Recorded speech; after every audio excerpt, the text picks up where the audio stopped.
Il était une fois, la fois de trop, c'est où trop trop. Oh, pourquoi tu t'égares? Il était une fois, dans la cour commune où nous vivions en location. Mais est-ce que vous êtes abonné? Asseyez-vous bien, abonnez-vous. N'oubliez pas de liker la vidéo. Et on est parti. Je disais donc, dans la cour commune où nous vivions, petite maison locative de 6 chambres, la nôtre joutait celle d'un véritable ami d'enfance. Vous savez, les enfants de qui on est proche, les premières amitiés de la vie. Mon meilleur ami de l'époque s'appelait Mac. Nous étions proches, aussi proches que pouvaient l'être des enfants, ignorant tout, tout des problèmes d'adultes. On était là juste avec nos joies et nos peines. Seule préoccupation, être heureux. Et qu'est-ce que c'était dur cette période? Enfin, je pensais que c'était dur. On va l'appeler Mac, cet ami, pour la suite de l'histoire. Mac, il avait 8 ans. C'était un véritable enfant émotif. Il était doué d'une véritable candeur, d'une douceur, l'âme d'enfant que beaucoup d'entre nous avons perdu sur le chemin de la vie. Mac, il était fils aîné. Il avait aussi des frères et sœurs. La famille de Mac était de la classe moyenne. Vous savez, cette classe qui n'a de moyenne que le nom. Il suffit que vous puissiez manger 3 fois par jour et une sortie de temps en temps. Et ça va parler de classe moyenne. Mais bon, ne nous égarons pas. Papa reste concentré. Mac avait donc 8 ans. Et il avait déjà beaucoup d'interrogations sur la vie.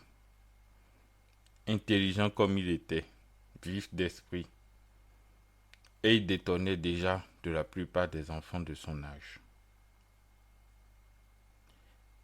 Le petit Mac posait souvent des questions existentielles que moi, mon petit cerveau d'enfant, n'intégrait pas. Mac, il avait la vie parfaite. Enfin, à mes yeux d'enfant. Mac, il allait dans une petite école catholique, éducation élite. Mais oui, vous savez, le genre d'école où la scolarité est en centaines de mille et où on vous éduque sur la vie, sur la religion et comment faire de vous un homme accompli, pétri de valeurs.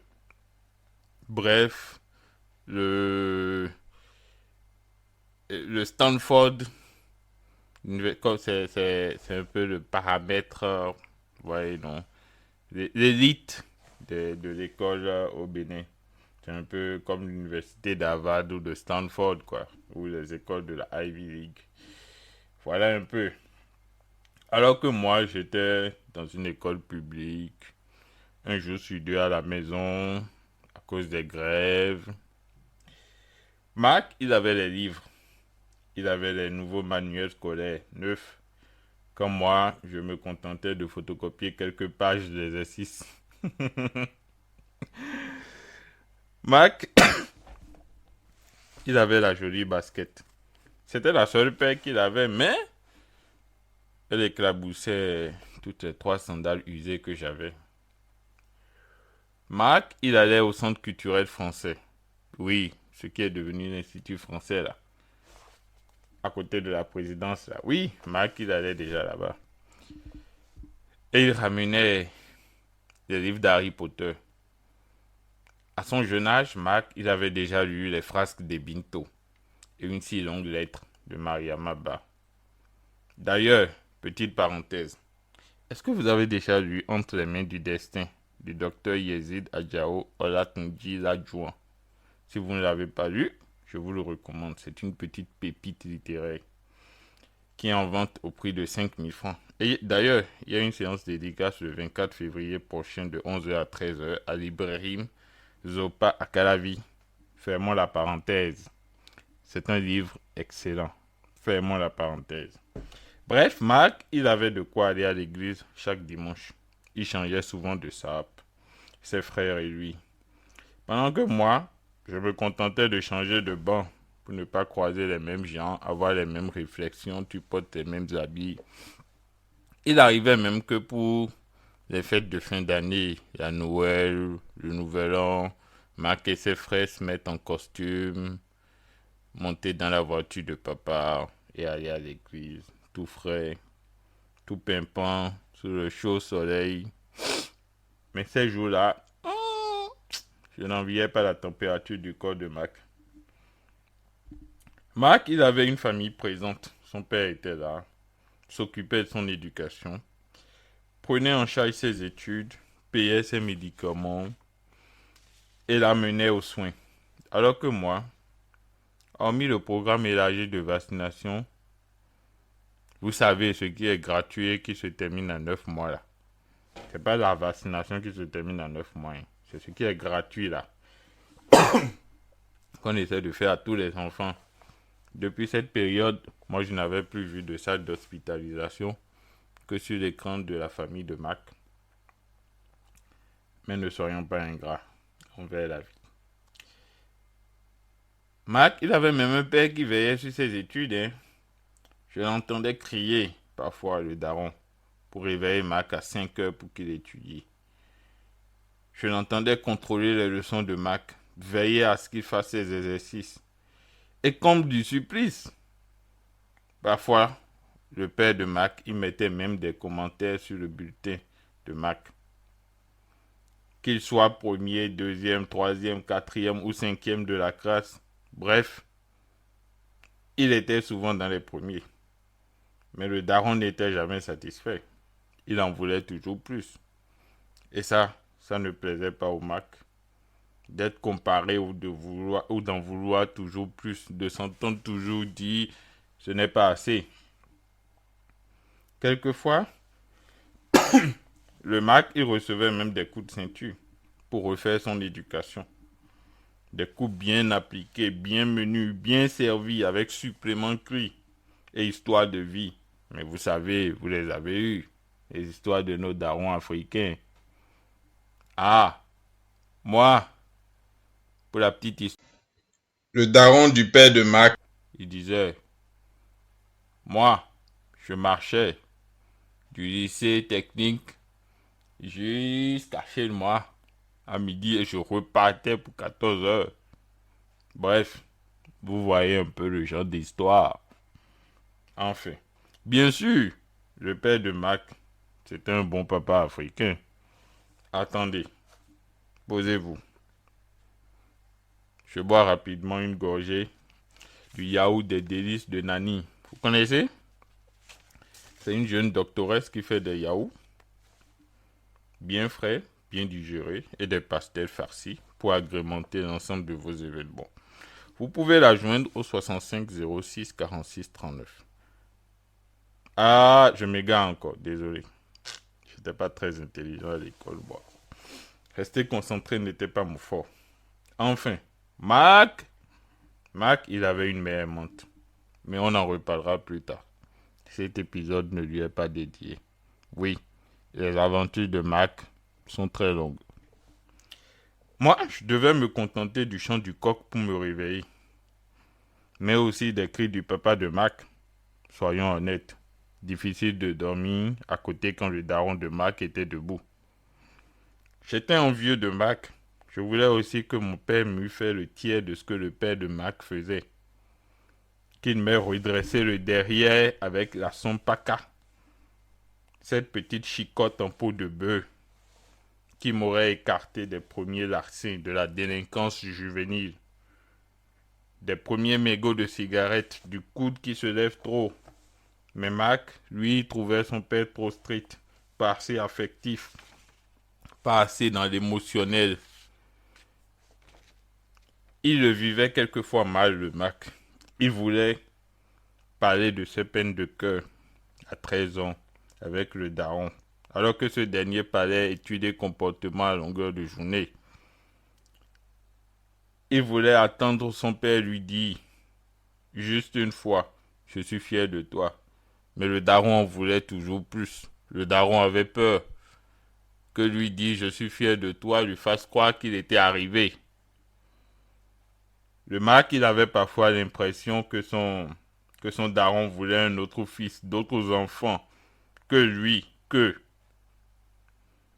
Cette semaine, vous savez quoi? Fortuitement, j'ai revu le Marc, proche de la trentaine cette fois-ci. Un gars bien posé, sûr de lui, qui embrassait le daron venu lui dire au revoir, larmes aux yeux, à l'aéroport. Dans le ciel large comme la pluie qui nous ramenait à Paris, le Marc, assis à côté de moi, parlait à gauche déployée de son père. Comment il avait fait de lui ce qu'il était. Comment la rigueur de son père l'avait tenu loin des problèmes dans la vie d'adulte. Comment l'éducation d'élite avait fait de lui le grand intellectuel qu'il était aujourd'hui et l'homme pétri de valeurs. Le Marc, il parlait. Il parlait de sa fierté de ressembler à son père, qui était devenu son repère, un père hors pair.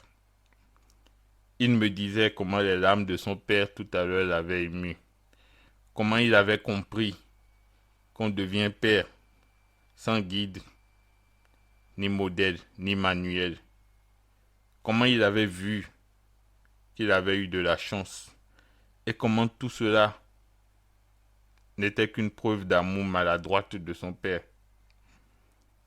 Il me parlait, il me disait comment il ressentait plus que jamais l'amour de son père, qui dans le temps lui achetait des livres, des manuels scolaires pour lui et ses frères, malgré son salaire moyen. Le Marc qui parlait, vous savez, ces gens qui parlent et qui ne s'arrêtent pas. Mais Marc, il parlait. Il parlait tout le long du trajet, il parlait et je souriais. Il parlait et je me revoyais. J'écoutais l'adulte que je suis devenu dire à l'enfant que j'étais combien mon père est exceptionnel. Parce que oui, Marc, quelque part, Marc, c'est un peu moi. Je ne te l'ai jamais dit, papa. Mais je me suis toujours demandé comment avec ton salaire, tu as fait pour nous élever tous. Comment tu as fait tout ça? Envoyer tes enfants dans des écoles où la scolarité se compte en centaines de mille. Comment, si ce n'est au prix d'un sacrifice important? Et plus le temps passe, plus je suis admiratif. Et plus je me reconnais en toi. Tu as semé en moi bien plus de choses que je n'ai jamais voulu l'admettre. Du repassage à ma rigueur, en passant par le travail bien fait, l'excellence que j'essaie de poursuivre, l'humilité que tu m'as enseignée et le sens du sacrifice. Dans notre culture, les mots d'amour sont rares.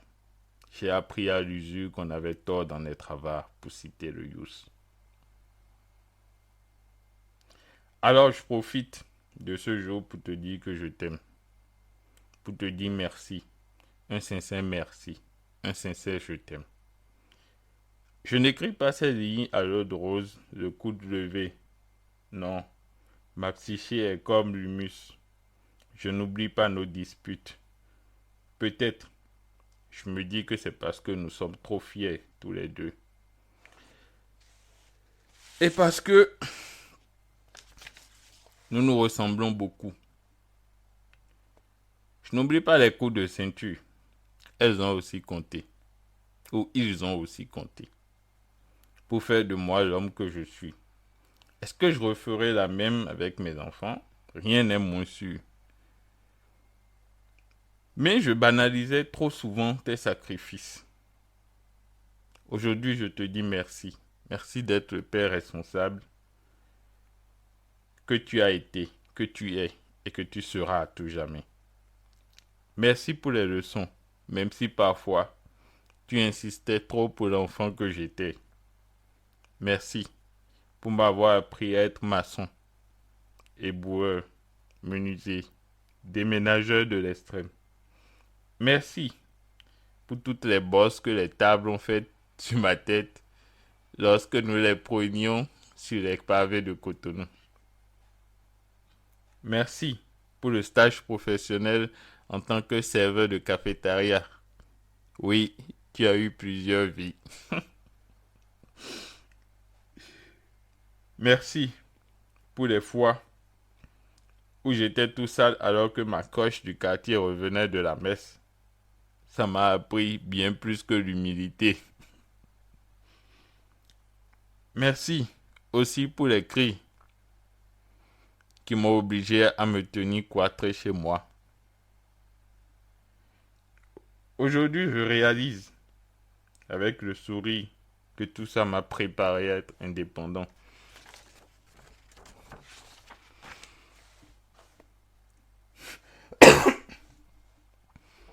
À comprendre la valeur des efforts de quelqu'un, à ne pas ménager les miens, à connaître la valeur de l'argent et pas des surtout à ne compter que sur moi-même et à ne rien attendre de personne.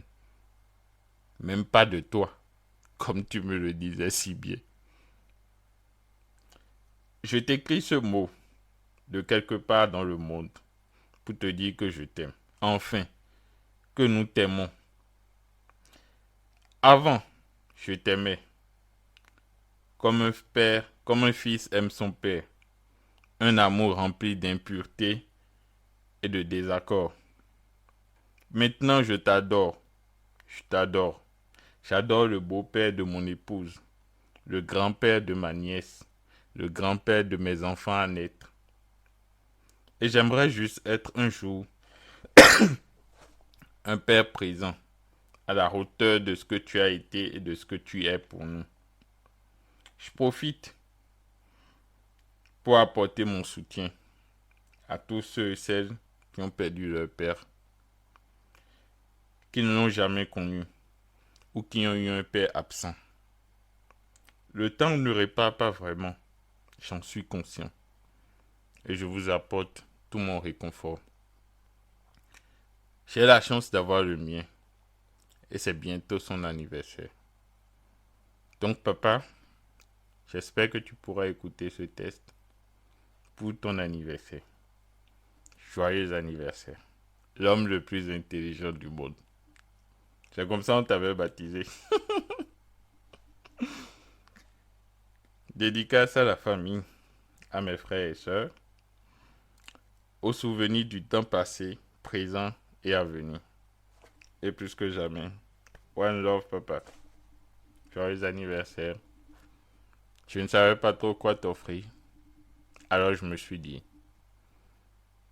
quoi de plus beau que de te dire des choses qu'on ne dit pas souvent. Gros bisous.